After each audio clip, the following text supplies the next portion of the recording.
बिस्मिल्लाहिर्रहमानिर्रहीम। अस्सलाम वालेकुम। मीम बनाने के लिए सबसे पहले एक नुक्ता लगाना सीखना है।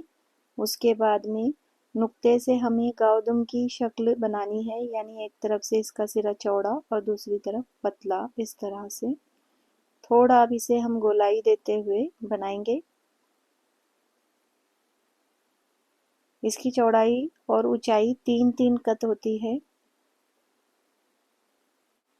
दोबारा से मैं यहाँ पर लिखने की मशक कर रही हूँ। अब हमें इसमें नीचे अलिफ जोड़ना है। इसमें जो अलिफ है वो नीचे 4 कत का आएगा। इस तरह से मीम की ये शक्ल तैयार होती है। अब मैं वाव लिख रही हूँ। नुक्ते को ही थोड़ा कॉस बना दिया जाता है यहाँ पर गोलाई देकर।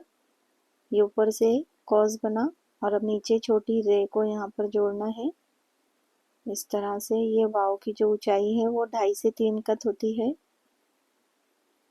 इसका सिरे से जो फासला है वो 1 कत होना चाहिए।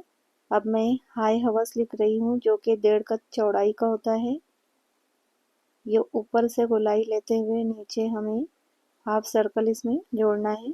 इस तरह इसका दरमियान 1 कत का होता है।